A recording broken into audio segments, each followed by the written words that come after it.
Aujourd'hui, nous allons voir le chapitre 6 du livre de saint Alphonse Marie de Ligorie. Celui qui aime Jésus-Christ aime la mansuétude. Je précise que la mansuétude, c'est une disposition d'esprit qui incline à la douceur, à la patience et au pardon. C'est l'art de faire preuve d'une indulgence et d'une bienveillance généreuse, particulièrement face à une faute ou à un coupable. Bonne écoute. La charité est douce et bonne. Caritas benigna est. La douceur est une propriété de l'Esprit de Dieu. Mon esprit est plus doux que le miel, nous dit le livre du Siracide dans la Bible.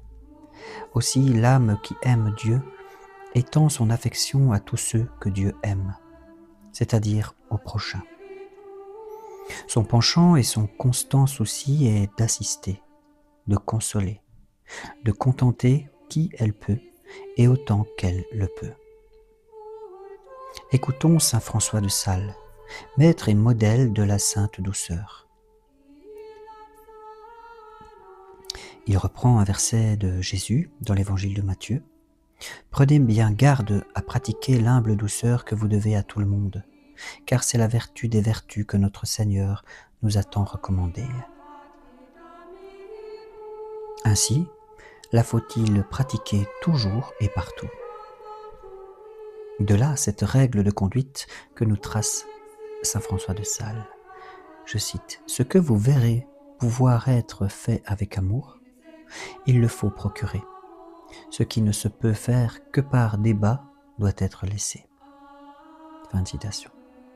À moins, cela s'entend qu'on ne le puisse laisser sans occasionner l'offense de Dieu, laquelle doit être empêchée chaque fois qu'on le peut, si un devoir d'État nous y oblige. Cette douceur, avec qui devons-nous particulièrement la pratiquer ? Eh bien, d'abord, avec les pauvres. Il arrive habituellement qu'ils soient durement traités, parce qu'ils sont pauvres. Ensuite, avec les malades. Affligés déjà par leurs infirmités, ils sont par surcroît, d'ordinaire, plus ou moins délaissés. Enfin, et tout particulièrement, il faut user de douceur avec nos ennemis, desquels nous triomphons du mal par le bien, nous dit Paul dans sa lettre aux Romains. Il faut vaincre la haine par l'amour et la persécution par la douceur. Ainsi ont agi les saints, et ils ont gagné l'affection de leurs ennemis les plus acharnés. Saint François de Sales disait encore, « Il n'y a rien qui édifie tant que la charitable débonnairete. » Donc c'est la bonté, la douceur, la patience. Et lui-même, on le voyait presque toujours le sourire aux lèvres. Son visage, ses paroles, ses manières respiraient la bonté. Il dit encore, dans sa lettre à la mère de Bréchard, en 1616, je cite, « Il y avait 10 vierges, et il n'y en avait que 5 qui eussent l'huile de la douceur miséricordieuse et débonnaire. Cette égalité d'humeur, cette douceur et suavité de cœur est plus rare que la parfaite chasteté, mais elle n'en est que plus désirable. Je vous la recommande, ma très chère fille, parce qu'à Icelle, comme à l'huile de la lampe, tient la flamme du bon exemple, n'y ayant rien qui édifie tant que la charitable débonnairete. » Fin de citation. Et saint Vincent de Paul disait de saint François de Sales qu'il était le plus doux et le plus débonnaire qu'il eût jamais connu. Et aussi que Monseigneur de Genève lui représentait, je cite, « une image bien expresse de la douceur de notre Seigneur Jésus-Christ. » Même lorsque sa conscience ne lui permettait pas d'accorder ce qu'on lui demandait, il accompagnait son refus de paroles si obligeantes que les solliciteurs évincés se retiraient gagnés et satisfaits. Il était gracieux et doux avec toutes sortes de personnes, supérieurs, égaux ou inférieurs, chez lui comme au dehors, bien différent de ceux qui, selon son expression, en la rue semblent des anges et en la maison des diables. Avec ses serviteurs eux-mêmes, le saint évitait de se plaindre de leurs manquements. Et si, quelques rares fois, il dut les reprendre, il assaisonna toujours ses paroles de douceur. Cette conduite est à recommander à tous les supérieurs.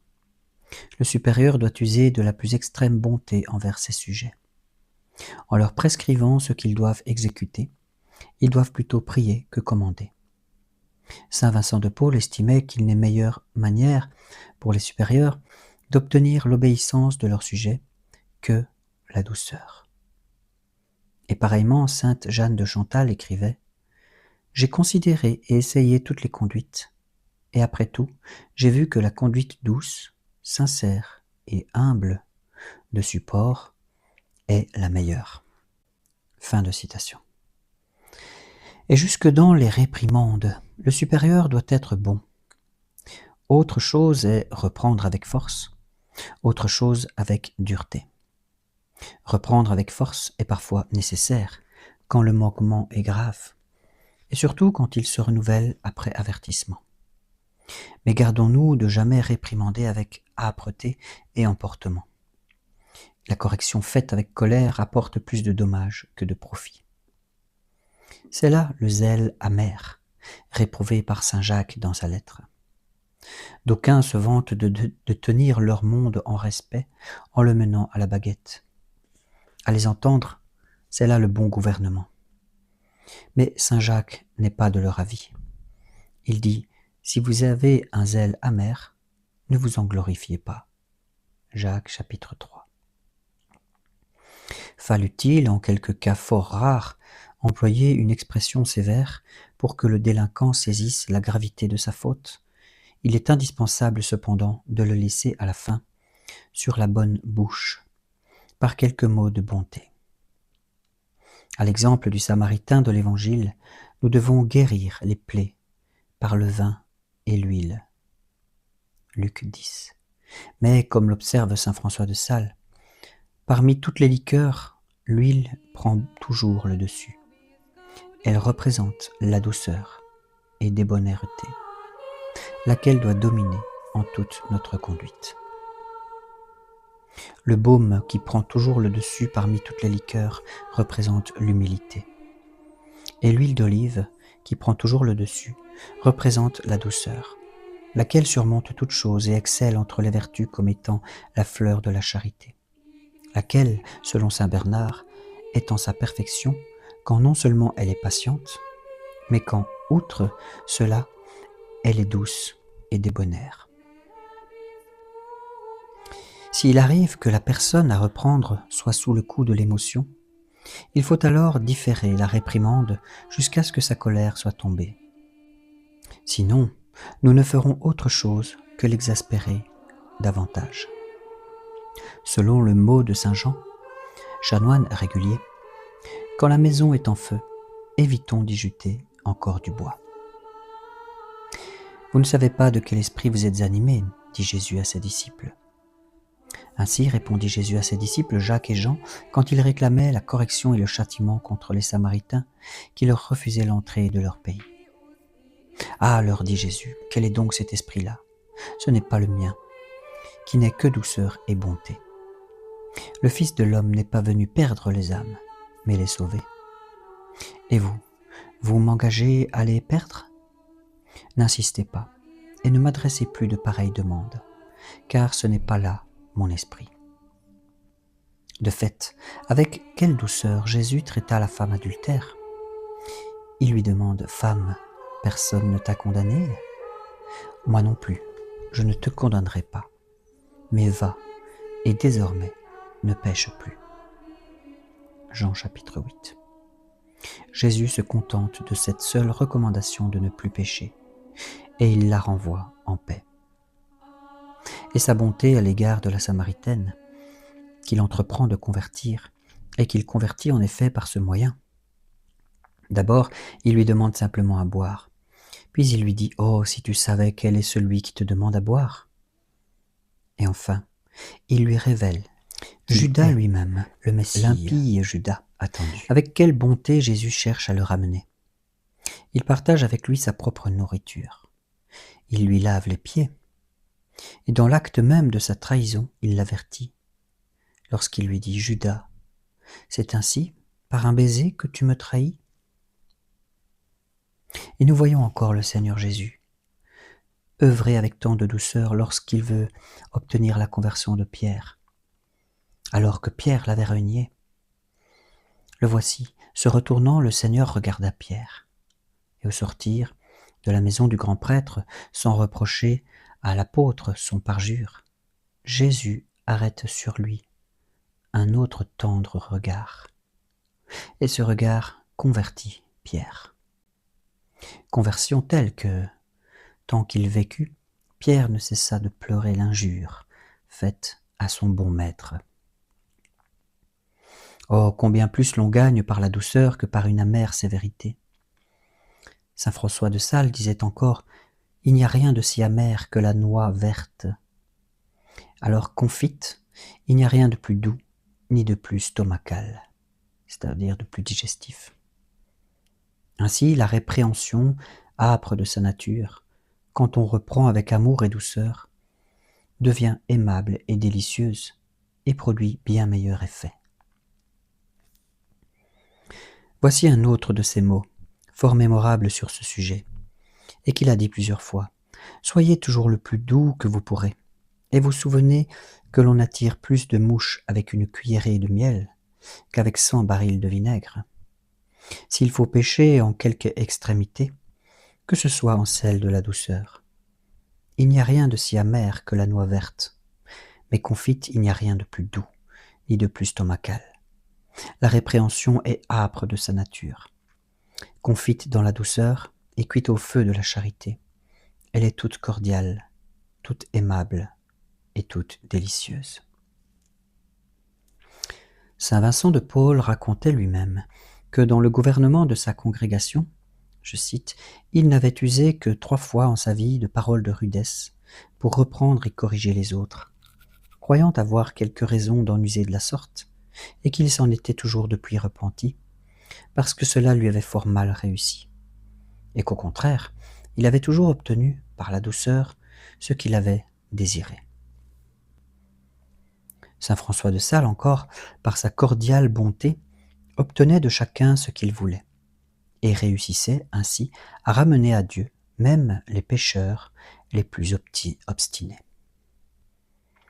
Telle était également la méthode de saint Vincent de Paul, tel l'enseignement qu'il donnait à ses missionnaires, résumé dans cette maxime. L'affabilité, la bonté cordiale et l'humilité gagnent merveilleusement les cœurs et amènent les hommes à consentir volontiers aux sacrifices les plus difficiles pour notre pauvre nature.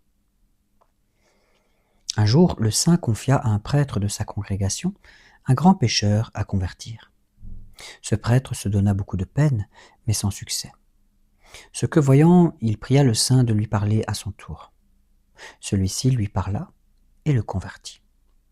Dans la suite, cet homme déclara que la singulière douceur et charité de M. Vincent lui avait gagné le cœur.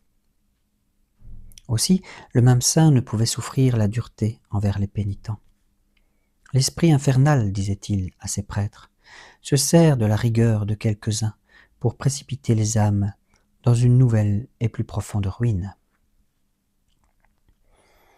La bonté, il faut la pratiquer avec tout le monde, et en toute occasion, et en tout temps. Selon la remarque de saint Bernard, je cite, « D'aucuns gardent la douceur, mais seulement tant que rien n'arrive qui ne soit pas à leur gré. Surviennent alors un désagrément, une contrariété, et au premier choc, ils jettent feu et flamme. On dirait le Vésuve en éruption. Ceux-là sont toujours des charbons ardents, mais qui couvent sous la cendre. Qui veut devenir un saint doit ressembler ici-bas au lys parmi les épines. Que les épines multiplient leurs piqûres. Le lys ne cesse pas d'être lisse, c'est-à-dire toujours également suave et gracieux. L'ami de Dieu garde au cœur une inaltérable paix qui s'évanouit jusque sur son visage. Dans la succession des événements, favorables ou contraires, on ne le voit jamais différent de lui-même. C'est ce que chantent ces vers du cardinal Petrucci. Je cite, dans ses poésies sacrées. Sous son regard tranquille, il voit changer le monde. Au gré du flot mouvant des plaisirs, des tracas. Au-dedans de son cœur, sa retraite profonde. Absorbé par son Dieu, seul, il ne change pas. L'adversité révèle la trempe spirituelle d'une âme. Saint François de Sales aimait, de profonde affection, l'ordre de la Visitation, qui lui coûtait tant de peine. Plusieurs fois il le vit menacé de ruine par suite des persécutions soulevées contre lui. Jamais le saint n'en perdit sa sérénité, étant toujours satisfait que s'accomplit le bon plaisir de Dieu, fût-ce dans la destruction de son œuvre. C'est dans ces circonstances qu'il écrivait « Tout plein de petites traverses et secrètes contradictions qui sont survenues à ma tranquillité, me donnent une si douce et suave tranquillité que rien plus, et me présage, ce me semble, le prochain établissement de mon âme en son Dieu, qui est certes non seulement la grande, mais à mon avis, l'unique ambition et passion de mon cœur. » Nous trouvons-nous dans la nécessité de répondre à qui nous attaque ? Veillons à ce que nos paroles soient empreintes de douceur. Car comme il est écrit dans les Proverbes chapitre 15, une réponse douce calme la colère. Elle suffit à en éteindre le feu. Mais si nous-mêmes nous nous sentons troublés, le mieux alors est de garder le silence. Et dans le trouble, nous nous croirons en droit de dire tout ce qui nous vient à l'esprit. Mais l'émotion, une fois apaisée, nous verrions dans chaque parole proférée un écart à nous reprocher. Il y a aussi lieu de pratiquer la douceur envers nous-mêmes. C'est quand il nous arrive de commettre quelque faute. S'irriter contre soi-même après une faute, ce n'est pas humilité, mais fine fleur d'orgueil. Comme si nous étions autre chose que de fragiles et misérables créatures. Sainte Thérèse le disait, Sainte Thérèse d'Avila, « Humilité qui trouble n'est pas don de Dieu, mais machination du démon. » Se dépiter contre soi-même après un écart, c'est un nouvel écart pire que le premier, et qui à sa suite entraînera une longue série d'autres manquements. On abandonnera ses dévotions, la prière, l'oraison, la communion, ou si l'on s'en acquitte, elles ne seront guère bien faites. Saint Louis de Gonzague disait « Dans l'eau trouble, on ne voit plus, et le démon y vient à la pêche. » Il veut dire par là que, quand l'âme est troublée, elle ne voit que confusément, et Dieu est son devoir. Lors donc que nous tombons en quelque faute, nous devons nous tourner vers Dieu avec humilité et confiance, et en lui demandant pardon, lui dire avec sainte Catherine de Gênes, « Seigneur, voilà bien les herbes de mon jardin. Je vous aime, oui, de tout mon cœur, et je me repens de vous avoir causé ce déplaisir. Je ne veux plus recommencer. Donnez-moi votre secours. » Pour terminer ce chapitre sur la douceur, je vous invite à prier. Ô chaîne bénie qui attachez les âmes à Dieu, que je sois moi aussi enchaîné par vous à l'amour de mon Dieu. Serrez-moi si fortement que je ne puisse m'arracher à votre étreinte. Mon Jésus, je vous aime, ô trésor, ô vie de mon âme. À vous je m'unis étroitement, à vous je me livre entièrement. Oh non, mon bien-aimé Sauveur, je ne veux plus cesser jamais de vous aimer. Vous qui, pour payer la dette de mes péchés, avez consenti à être garrotté comme un malfaiteur et à être conduit ainsi par les rues de Jérusalem jusqu'au gibet de la croix. Vous qui, à votre croix, avez voulu être cloué et avez refusé d'en descendre avant d'y avoir laissé la vie.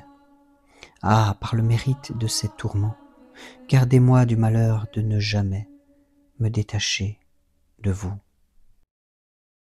Je regrette, plus qu'aucun autre mal, d'avoir autrefois trahi votre amitié. Et soutenu par votre grâce, je suis résolu à mourir plutôt que de vous causer un déplaisir, grave ou léger. Ô mon Jésus, j'abandonne en vous tout mon être. Je vous aime de tout mon cœur, je vous aime plus que moi-même. Hélas, il y a mes offenses passées, mais maintenant j'en ai le repentir, et je voudrais en mourir de douleur. Daignez m'attirer à vous, m'attirer tout entier. Les douceurs sensibles de votre amour, j'y renonce. C'est vous que je veux, vous seul, et rien de plus. Donnez-moi de vous aimer, puis faites de moi ce que bon vous semble. Ô Marie, mon espérance, attachez-moi à Jésus. Faites que je vive dans ces liens de son saint amour. Faites que j'y meure, pour que j'arrive enfin au bienheureux royaume, où je n'aurai plus à craindre de voir se briser mes douces chaînes d'amour.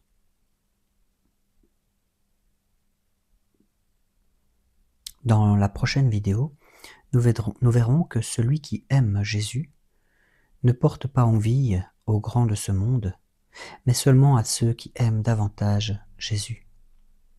Avec un verset de l'apôtre Paul dans sa lettre aux Corinthiens sur l'amour, la charité n'est pas envieuse. Soyez bénis, abonnez-vous, partagez cette vidéo pour la gloire de Dieu et le salut du monde.